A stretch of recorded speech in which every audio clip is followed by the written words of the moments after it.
Karate master Husaini இப்போ அவரோட மரணப்படுக்கையில் இருக்கும்போது கூட கிட்டத்தட்ட 1000 கையெழுத்தை போட்டு ஒரு விஷயத்த செஞ்சிருக்காரு. இது பார்க்குறவங்கள நெகிழ வச்சிருக்குது.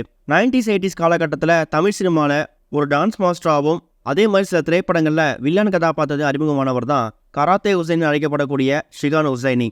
இவரை பல பேருக்கு முன்னாடி தெரியாது. ஆனால் பத்ரி திரைப்படத்தில் தளபதி விஜய் அவர்களுக்கு பாக்ஸிங் கோச்சாக வந்ததுக்கு அப்புறமா நிறைய பேருக்கு தெரிய ஆரம்பிச்சது. இன்னொரு பக்கம் எக்கச்சக்கமான டிவி சேனல்ஸில் சமையல் ஷோ நடத்தியிருக்காரு.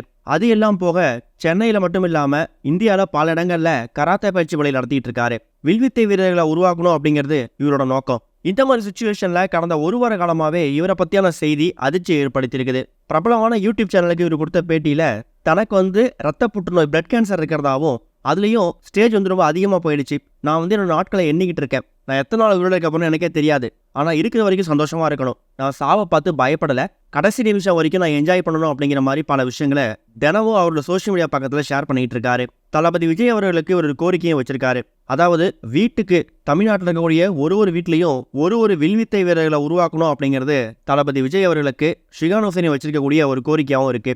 இந்த மாதிரி சுச்சுவேஷன்ல ஷிகான் ஹுசைனி ஒரு கராத்தே மாஸ்டர் அப்படிங்கிறதால இவர்கிட்ட எக்கச்சக்கமானவங்க அந்த கராத்தே கலையை கத்திருக்காங்க.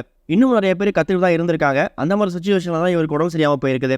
இப்படி இருக்கும்போது இவர் டீச் பண்ண ஒரு சில ஸ்டூடெண்ட்ஸும் சாதாரணமாக கிடையாது. கிட்டத்தட்ட ஒரு 1000 ஸ்டூடெண்ட்ஸ் இவர்கிட்ட கற்றுக்கிட்டவங்களுக்கு தன்னோட கையால் அந்த கராத்தே ரேங்கிங்கான சிக்னேச்சரை போட்டு ஒரு நெகிழ்ச்சியான சம்பவத்தை ஒன்று செஞ்சிருக்காரு.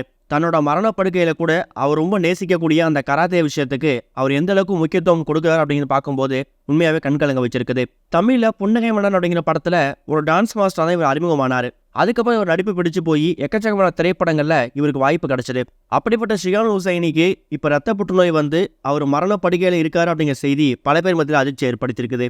இது ஒரு பக்கம் இருக்க, சின்ன திரையில ஒரு பிரபலமான காமெடி நடிகா வலம் வரக்கூடியவர் தான் மதுரை முத்து. இப்போ அவரு ஆதரவற்ற பிள்ளைகளுக்காக செய்யக்கூடிய ஒரு விஷயம் பல பேர் மத்தியிலே இவருக்கு பாராட்டை ஏற்படுத்தியிருக்குது. என்னதான் மதுரை முத்து பல பேர் சிரிக்க வச்சாலும் அவரோட மறுபக்கம் கொஞ்சம் சோகமாக தான் இருக்கு. அவங்களோட முதல் மனைவி இறந்து போயிட்டாங்க அப்படிங்கிற செய்தி எல்லாருக்குமே தெரியும். இந்த மாதிரி சுச்சுவேஷன்ல தன்னோட தாய் தகப்பனுக்கும் தன்னோட முதல் மனைவிக்கும் அவர் கோவில் கட்டினார் அப்படிங்கிற செய்தி இப்போ ரீசெண்டாக பார்த்துருப்போம்.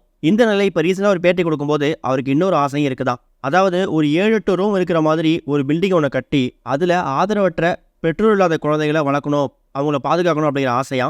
முடிஞ்ச அளவுக்கு முதியோர்களையும் பாதுகாக்கணுமா. அது மட்டும் இல்லாமல் அப்படி உருவாக்கக்கூடிய அந்த ஹோமில் குறைஞ்சது ஒரு 7000 to 8000 புக்ஸாவது இருக்கிற மாதிரி ஒரு லைப்ரரி உருவாக்கணும் அப்படிங்கிற மாதிரி தெரிவிச்சிருக்காரு.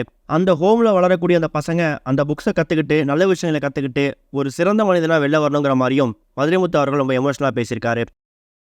இது வரைக்கும் கனெக்டிங் டிவிக்கு சப்ஸ்கிரைப் பண்ணனா மறக்காமல் சப்ஸ்கிரைப் பண்ணிக்கங்க. உடனடி அப்டேட்ஸ் பெறுவதற்கு நோட்டிஃபிகேஷன் பெல்லையும் கிளிக் பண்ணிக்கங்க.